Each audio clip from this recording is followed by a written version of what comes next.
Hello കൂട്ടുകാരെ, എൻ്റെ ഒരു പുതിയ വീഡിയോയിലേക്ക് എല്ലാ കൂട്ടുകാർക്കും സ്വാഗതം. എല്ലാ കൂട്ടുകാരും സുഖമായി സന്തോഷമായിരിക്കണം ഞാനും വിശ്വസിക്കുന്നു. ഇന്നൊരു ചെറിയൊരു കുഞ്ഞ് വീട്ടുവിശേഷങ്ങളുമായിട്ടാണ് കേട്ടോ കൂട്ടുകാരുടെ മുമ്പിലിട്ട് വന്നിരിക്കുന്നത്. അപ്പോൾ ഇവിടെ ഇപ്പോൾ രാവിലെ ആയി. അപ്പോൾ ഞാൻ മുറ്റമൊക്കെ ഒന്നൊക്കെ നോക്കി. അതിന് ശേഷം കഞ്ഞിക്കുള്ള വെള്ളം ഇട്ടിട്ടുണ്ടായിരുന്നു. അപ്പോൾ വെള്ളം ഒന്ന് ചൂടായി. അപ്പോൾ അരി ചോറിനുള്ളത് കഴുകി ഇട്ട് കൊടുത്തു. ഇപ്പുറത്തെ അടുപ്പിൽ ചായക്ക് വെള്ളം വെച്ചിട്ടുണ്ട്. അപ്പോൾ ചായയും ഇരിപ്പുണ്ട്. അപ്പോൾ അരിയൊക്കെ ഞാൻ ഒന്ന് ഇളക്കി കൊടുക്കും കേട്ടോ. അപ്പോൾ കുറച്ച് ചോറ് മതി, ഞങ്ങൾക്ക് ഉച്ചത്തേക്ക് കണക്കിനാണ് വയ്ക്കണത്. അങ്ങനെ ചായയൊക്കെ ഞാൻ ഒഴിച്ചെടുത്തിട്ട് ആദിത്യനും പ്രിയനും വീട്ടിലുണ്ട്, അവർക്ക് കൊടുക്കാൻ വേണ്ടി അപ്പോൾ കൊണ്ടുവന്ന് കൊടുത്ത്. അപ്പോൾ അവർക്ക് രാവിലത്തേക്ക് ബിസ്ക്കറ്റ് മതിയെന്ന് പറഞ്ഞു. അങ്ങനെ ബിസ്ക്കറ്റ് മോൻ തന്നെ പുറത്ത് പോയി വാങ്ങിച്ചുകൊണ്ട് വന്നു. അപ്പോൾ ചായയായിട്ട് ഞാൻ അവർക്ക് കഴിക്കാൻ വേണ്ടി കൊടുത്ത്.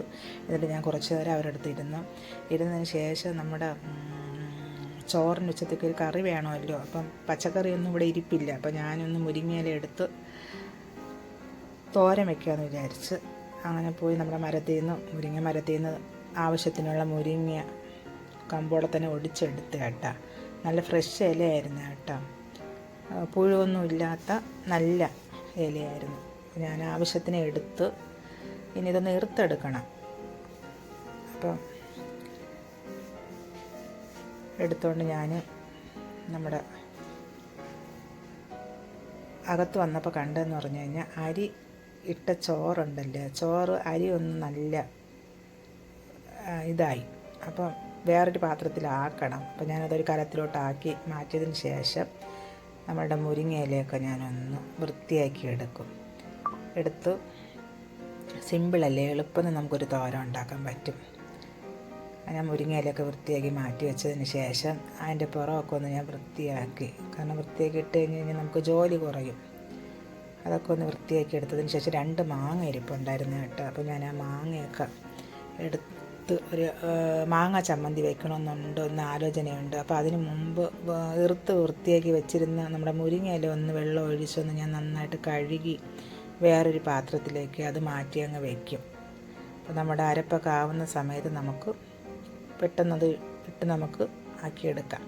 അതിനുശേഷം ഞാൻ എടുത്തു വെച്ച മാങ്ങ പോയി എടുത്തുകൊണ്ട് വന്നിട്ട് അതിനെ ഒന്ന് കഴുകണം. കഴുകിയിട്ട് തൊലി ചെത്താമെന്ന് വിചാരിച്ചപ്പോൾ നമ്മുടെ ചോറിൽ വെള്ളം ഇല്ലായിരുന്നു. അങ്ങനെ ഞാൻ കുറച്ച് വെള്ളം ഒഴിച്ചു കൊടുത്തതിന് ശേഷം നമ്മുടെ മാങ്ങയൊക്കെ ഒന്ന് തൊലി കളഞ്ഞ് എടുത്തു. അപ്പോൾ ഇത് നമ്മുടെ വീടിൻ്റെ അടുത്തൊരു മാങ്ങ മരമുണ്ട്, അവിടെ നിന്ന് ശരിക്കും മാങ്ങ കിട്ടി. അപ്പോൾ അതിൽ കുറേ മാങ്ങയൊക്കെ പഴുത്ത് ഞങ്ങൾക്ക് കിട്ടിയേട്ടെ കഴിക്കാൻ വേണ്ടി. ഞങ്ങളങ്ങനെ അതൊക്കെ കഴിച്ചതിന് ശേഷം ഒരു 2 മാങ്ങ ഇച്ചിരി പഴുക്കാറായില്ലായിരുന്നു, എന്നാലും ഇച്ചിരി കളറൊക്കെ വന്നു. അപ്പോൾ അതൊന്ന് മാങ്ങ ചമ്മന്തി ഉണ്ടാക്കാമെന്ന് വിചാരിച്ച് അരിഞ്ഞ് വൃത്തിയാക്കി എടുത്തപ്പോൾ ചെറിയൊരു പുളിപ്പുണ്ട് മാങ്ങയിൽ. അപ്പോൾ ചമ്മന്തി സൂപ്പറായിരിക്കും അത് ഈ മാങ്ങ വെച്ച് ഉണ്ടാക്കിയ. അതിനുശേഷം ഞാനൊന്ന് തേങ്ങയില്ലായിരുന്നു, അതുകൊണ്ട് പുറത്തൊന്ന് നോക്കിയപ്പോൾ നമ്മളവിടെ തെങ്ങിൻ്റെ അവിടെ ഒരു തേങ്ങ കിടപ്പുണ്ടായിരുന്നു. അതിനെ ഒന്ന് പൊതിച്ച് എടുക്കാമെന്ന് വിചാരിച്ചു. അപ്പോൾ ആ തേങ്ങ പൊതിക്കുകയാണ് കേട്ടോ. അപ്പോൾ ഇവിടെ വാവച്ചൻ ചേട്ടൻ ഉണ്ടെങ്കിൽ തേങ്ങയൊക്കെ വാവച്ചൻ ചേട്ടൻ പൊതിച്ച് തരും. ഇന്ന് ഇവിടെ ഇല്ല, ഞങ്ങളൊക്കെ എണീക്കണതിന് മുമ്പേ തന്നെ പുള്ളിക്കാരൻ ഓട്ടം പോയിരിക്കുകയാണ്. ഞാൻ തേങ്ങയൊക്കെ പൊതിച്ച് എടുത്ത് നല്ല ഉണക്ക തേങ്ങയായിരുന്നു കേട്ടോ. ഇതിനകത്തുള്ള പൊതിച്ചെടുത്തപ്പോൾ ഒരു കുഞ്ഞു തേങ്ങയാണ് കിട്ടിയത്. അങ്ങനെ ഞാൻ നോക്കണ സമയത്ത് നമ്മുടെ പൂച്ചക്കുഞ്ഞ് വന്ന് എന്നെ നോക്കിക്കൊണ്ട് അവിടെ ഇരിക്കുകയാണ്. അപ്പോൾ ഞാൻ പൂച്ചക്കുഞ്ഞിനെ വിളിക്കുകയാണ്, അടുത്ത് വാന്ന് പറഞ്ഞിട്ട്. അപ്പോൾ പൂച്ചക്കുഞ്ഞ് വരാതെ നമ്മുടെ പച്ചില അവിടെയൊക്കെ അതൊന്ന് കടിച്ച് ആക്കിക്കൊണ്ടിരിക്കുകയാണ്. അപ്പോൾ തേങ്ങ പൊതിച്ച് കഴിഞ്ഞപ്പോൾ ഞാൻ അതിൻ്റെ വെള്ളം ഒന്ന് കളഞ്ഞിട്ട് തേങ്ങ തിരികെ എടുക്കാമല്ലെന്ന് പറഞ്ഞ് നോക്കുകയാണ്. അപ്പോൾ ഞാൻ തേങ്ങ വെള്ളം കുടിക്കൂല കേട്ടോ, എനിക്ക് തേങ്ങ വെള്ളം ഇഷ്ടമില്ല കുടിക്കണത്. എനിക്ക് തേങ്ങ വെള്ളം കുടിച്ചാൽ എൻ്റെ വയറ് കയറിപ്പോയിരിക്കും. അങ്ങനെ തേങ്ങയൊക്കെ തിരികെ വെച്ചിട്ട് നമ്മുടെ തോരത്തിന് വേണ്ട ചട്ടി അടുപ്പിൽ വെച്ച് എണ്ണ ഒഴിച്ച് കടുക് ഇട്ട് കൊടുത്തതിന് ശേഷം നമ്മുടെ ചോറ് നോക്കിയപ്പോഴും ചോറ് റെഡി ആയില്ല. ചോറിന് നല്ല വേവുണ്ട് കേട്ടോ, റേഷൻ അരിയാണേ. പിന്നെ നമ്മുടെ കടുക് പൊട്ടിയതിന് ശേഷം ഞാൻ നമ്മുടെ മുരിങ്ങയില ഇട്ട് കൊടുത്ത് അതൊന്ന് ഇളക്കിയതിന് ശേഷം ഞാൻ കുറച്ച് ഉപ്പിട്ട് കൊടുക്കും കേട്ടോ. ഇലയില്ലേ ഒന്ന് ഉപ്പൊക്കെ ഒന്ന് ആവണം ആ ഇലയിൽ. എന്നിട്ടൊന്ന് അടച്ചു വെച്ച് കൊടുത്തതിന് ശേഷം ഞാൻ പോയി നമ്മുടെ തോരത്തിന് ആവശ്യമായ അരപ്പ് അരച്ചെടുത്തുകൊണ്ട് വന്നു. അപ്പോൾ തേങ്ങയും ജീരകവും വെളുത്തുള്ളിയും മഞ്ഞൾപ്പൊടിയും പച്ചമുളകും എൻ്റെ കയ്യിലില്ലായിരുന്നു, അതുകൊണ്ട് മുളക് പൊടിയാണ് ചേർത്ത് കൊടുത്തത്. എന്നിട്ട് ഒന്ന് ഇളക്കിയെടുക്കും കേട്ടോ. ഇളക്കി എടുത്ത് കഴിഞ്ഞ് നമുക്ക് നിങ്ങൾ കണ്ടില്ല, ഞാൻ ഇതിനകത്ത് വെള്ളമൊന്നും ചേർത്തിട്ടില്ല. നമ്മുടെ നീരാവിയുടെ ഇത് കൊണ്ട് മാത്രമാണ് കേട്ടോ നമ്മുടെ ഇലയൊക്കെ വെന്ത് കിട്ടിയിരിക്കുന്നത്. അപ്പോൾ ഞാനൊന്ന് ഇളക്കി കൊടുത്തതിന് ശേഷം അതൊന്ന് അടച്ച് വയ്ക്കും.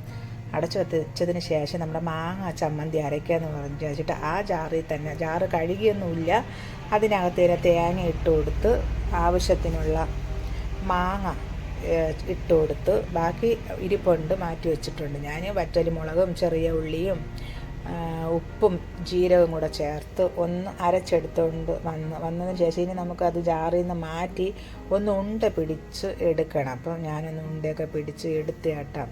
കളറ് കുറവാണെങ്കിലും നമ്മൾ പൊടിയല്ലല്ലേ, മുളക് പൊടിയല്ല ചേർത്തത്, വറ്റൽ മുളകാണ് ചേർത്തത്, അതുകൊണ്ട് ഇങ്ങനത്തെ കളറേ കിട്ടുള്ളൂ. അപ്പോൾ നമ്മുടെ ഒരു നാടൻ ചമ്മന്തിയും റെഡിയായി കേട്ടോ. അതിന് ശേഷമാണ് എനിക്കൊരു കൊതി തോന്നിയത്, ഒന്ന് വാഴയിലയിലൊന്ന് ചോറൊന്ന് സെറ്റാക്കി എടുക്കാമെന്ന് വിചാരിച്ച്. അങ്ങനെ ഞാനൊരു വാഴയില എടുത്തുകൊണ്ടൊന്ന് വാട്ടി വെച്ചിട്ട് ഞാൻ അതിൽ ചോറിട്ട് ആവശ്യത്തിന് എനിക്ക് കഴിക്കാനാണ് കേട്ടോ ഞാനിത് എടുത്ത് വയ്ക്കുന്നത്. എന്നിട്ട് നമ്മുടെ പുളിശ്ശേരി ഒഴിച്ചു കൊടുത്ത് മുരിങ്ങയില തോരനും വെച്ച് ചമ്മന്തി ആവശ്യത്തിന് വെച്ച് കൊടുത്ത്, പിന്നെ നമ്മുടെ മുട്ട പൊരിച്ചതുണ്ട് കേട്ടോ. പൊതിച്ചോറിൽ മുട്ടയില്ലെങ്കിൽ നമുക്ക് ആ ടേസ്റ്റ് കിട്ടില്ല. അപ്പോൾ നമ്മുടെ കരുനാഗപ്പള്ളിയിൽ നിന്ന് നമ്മുടെ പോസിറ്റീവ് വൈബിൻ്റെ അമ്മ കൊണ്ടുവന്ന മാങ്ങ അച്ചാറും ചോറിൽ വെച്ച് കൊടുത്ത്, പിന്നെ നമുക്ക് പൊരിച്ച മീനും കൂടെ ഞാൻ വെച്ച് കൊടുത്ത് ഇലയൊന്ന് പൊതിഞ്ഞെടുക്കും കേട്ടോ. അപ്പോൾ ആദ്യത്തിന് എൻ്റെ കൂടെ ഇപ്പോൾ ഉണ്ട്. അപ്പോൾ ആദ്യത്തിന് പ്രിയനും ചോറ് കൊടുത്തില്ല. അപ്പോൾ എനിക്കുള്ളത് പൊതിഞ്ഞ് മാറ്റി വെച്ചതിന് ശേഷം എല്ലാ ജോലിയും കഴിഞ്ഞ് വരുമ്പോൾ അത് സെറ്റായിട്ടിരിക്കും, അപ്പോൾ കഴിക്കാമല്ലോ എന്ന് വിചാരിച്ച കേട്ടോ. ഞാൻ അതിനെ എടുത്ത് ഒന്ന് പൊതിഞ്ഞ് ഒക്കെ സെറ്റാക്കി എടുത്തു. ആശിച്ച് ആണ് കേട്ടോ. അപ്പം നമ്മുടെ ചാനലിൽ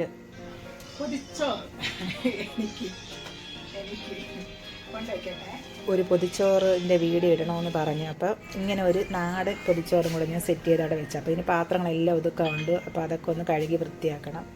പൊതിച്ചോറ് കിട്ടിയില്ല കഴിക്കാൻ. പൊതിച്ചോറ് കഴിക്കാൻ ആൾ വന്നു. ആദ്യത്തിനെന്തോ വിളിച്ച് പറഞ്ഞെന്ന് പറഞ്ഞു, വാവച്ചൻ ചേട്ടൻ വന്നു. അപ്പോൾ ഇനി പൊതിച്ചോറ് വാവച്ചൻ ചേട്ടൻ കഴിക്കും. ആശിച്ച് ആഗ്രഹിച്ച് പൊതിച്ചോറ് കെട്ടിവെച്ച് ഇനി കലത്തിലുള്ള ചോറും കറിയും ഞാൻ കഴിക്കും. എന്ത് വിധി ഇത്, വല്ലാത്ത ചതി ഇത്. കഴിക്കട്ടല്ലേ, വിശന്നല്ലേ വന്നത്, നമ്മളുടെ സന്തോഷം മാറ്റി വയ്ക്കുകയല്ലേ, അത്രയേ ഉള്ളൂ. അങ്ങനെ എൻ്റെ പൊതിച്ചോറ് എനിക്ക് കഴിക്കാൻ പറ്റിയില്ല. വാവച്ചൻ ചേട്ടൻ ഇരുന്നതോ കഴിക്കണം കേട്ടാ. അപ്പോൾ ഞാനും വിചാരിച്ചു കഴിക്കട്ടെ എന്ന് വിചാരിച്ച്. അതിനുശേഷം വൈകുന്നേരമായി. ഞാൻ എല്ലാ അടുക്കളയെല്ലാം ഒതുക്കിയൊക്കെ കഴിഞ്ഞ് തൂത്തൊക്കെ അതിന് ശേഷം ചായയൊക്കെ ഇട്ട്. അപ്പോൾ വീഡിയോ കാണുന്ന കൂട്ടുകാർ വീഡിയോ ഇഷ്ടപ്പെടുകയാണെങ്കിൽ ഒരു ലൈക്ക്, ഒരു ഷെയർ, ഒരു സബ്സ്ക്രൈബ്. പുതിയ വീഡിയോ ആയിട്ട് കാണുന്നത് എല്ലാ കൂട്ടുകാർക്കും ടാറ്റ ബൈ, സീ യു കേട്ടോ. ടാറ്റ.